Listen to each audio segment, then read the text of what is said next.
Hello friends, welcome to Susan and John MathTube. In this video, we're going to learn why trigonometric functions are called circular functions. Okay, point number 1. When we hear the word trigonometry, triangles come inside our mind, right? And the biggest question is, how come it is connected to a circle? Okay, so to understand that, I need the basic definitions of sine, cosine, tangent, etc. So let's start with a right angle triangle. So I'll repeat once more. My question is, why trigonometric functions are called circular functions? Because the trigonometric functions, sine, cosine, everything comes from right angle triangles. So I hope you remember, in a right angle triangle, the side opposite to 90 degrees will be the hypotenuse, and the base, of course, is the base, and the other side will be the perpendicular. Okay, so if I take this angle to be theta, then I hope you remember sine theta is given by perpendicular by hypotenuse, and cos theta is given by base by hypotenuse. Okay, so these are the basic things that you need. Once more I'll repeat, the trigonometric functions, sine, cosine, tangent, everything are connected to the right angle triangle. And the basic definitions that we learn in our younger classes tells us sine theta is perpendicular by hypotenuse and cos theta is base by hypotenuse. Okay, now my job is to connect this with a circle. And to make things really simple, I'm going to take a unit circle. I'll repeat, to keep things plain simple, I'm going to take a unit circle. Okay, so we have a unit circle here, and this is our origin, and I told you it's a unit circle, and unit circle means the radius will be 1 unit. A unit circle means the radius will be 1 unit. Okay, now another question from your younger classes.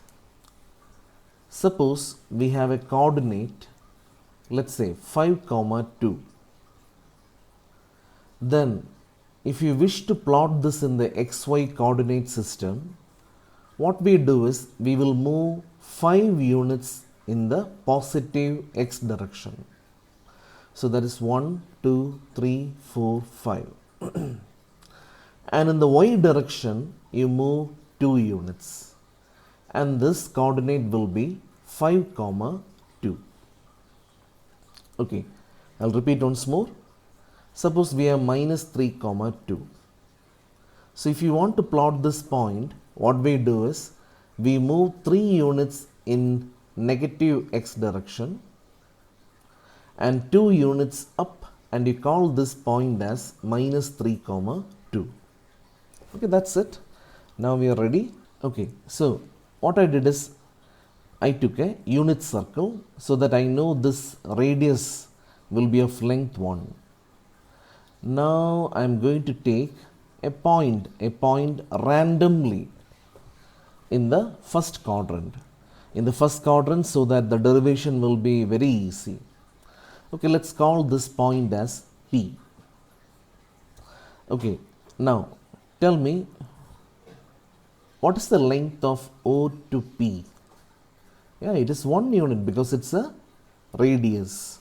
I'll repeat once more. The distance from O to P is 1 unit because OP is the radius. Okay, now I'm going to create a triangle here. And to create the triangle, I'll drop the perpendicular from P, and I'm going to call that point M. So I think you can see a triangle OPM, and it is a right angle triangle at M. So now we know that the hypotenuse is OP, and I am going to mark this angle as theta. Now tell me, what is cos theta and what about sin theta? We learned that cos theta is base by hypotenuse, and that will be OM by OP. But OP is the radius, and the radius is 1 unit.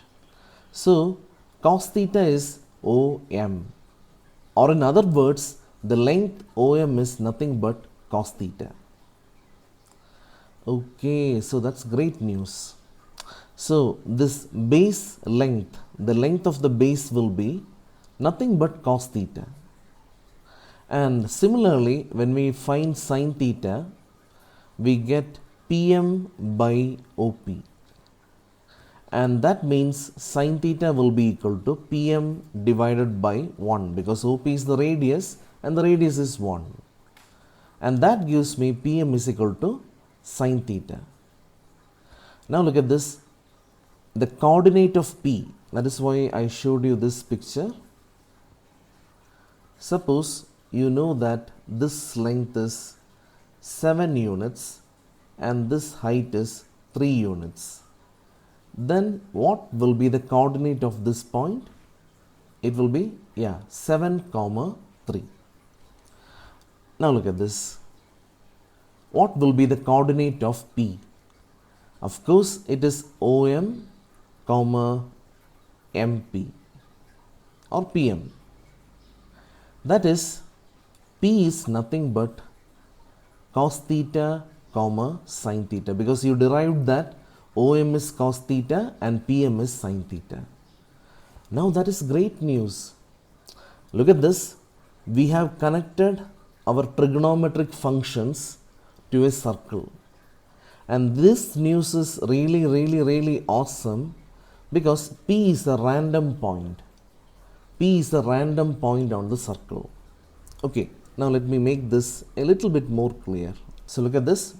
What we did just now tells us, take any unit circle and take any random point on the circle, and then you can create a radius vector. Of course, this length will be 1 unit, and measure this angle. And remember, measure the angle starting from x-axis. And the coordinate of this point will be cos theta, sin theta. And that is great news. Look at this. So what will be the coordinate of this point? Come on, guess.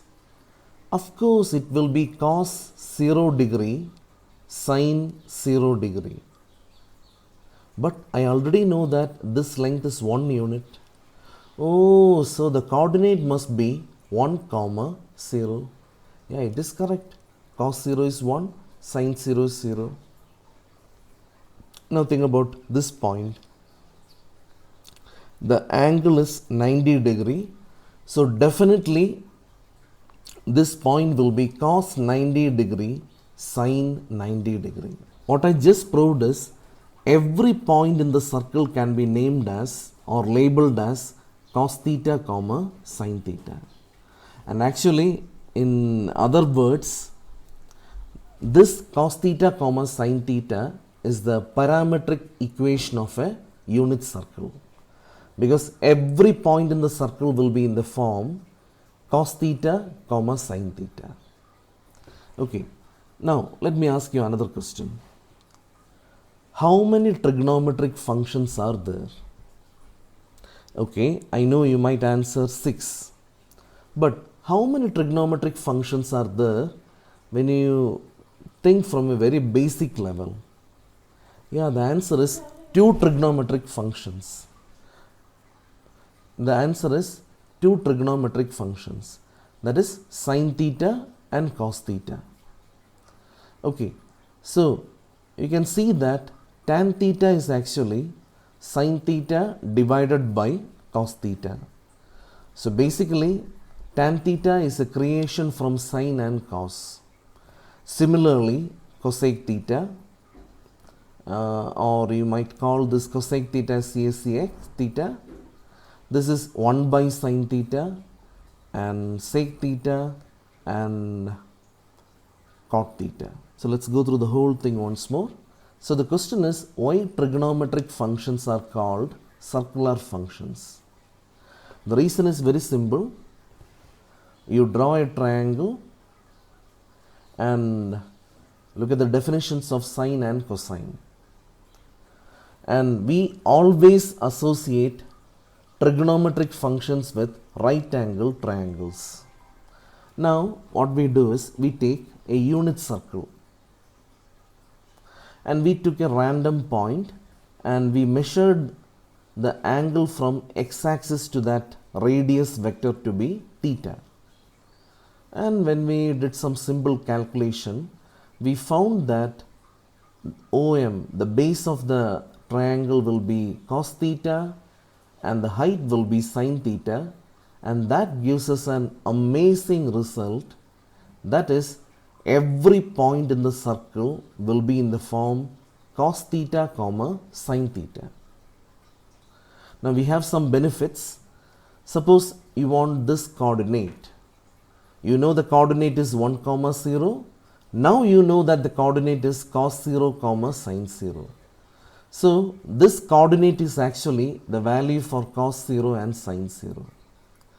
Similarly, this coordinate must give us cos 90 degree, sine 90 degree. And since this length is 1, I know the coordinate is 0 comma 1.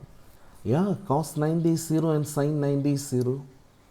Now look at the next coordinate, this point. Now look, the angle is 180 degrees. So this coordinate must be cos 180 degree and sine 180 degrees. Yeah, the coordinate is minus 1 comma 0.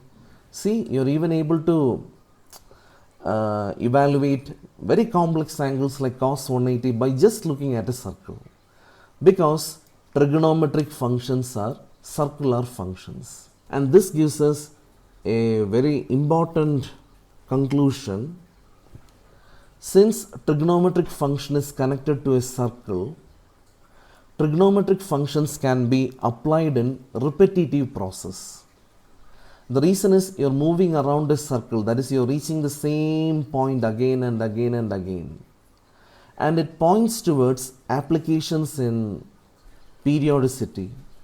Because if things keep on repeating, or if you see patterns which keep on repeating, you can be kind of like sure that it is associated with the trigonometric function. Anyway, I hope you understood why we call the trigonometric functions as circular function. Okay, I'll be back with more videos. So till then, my friends, bye.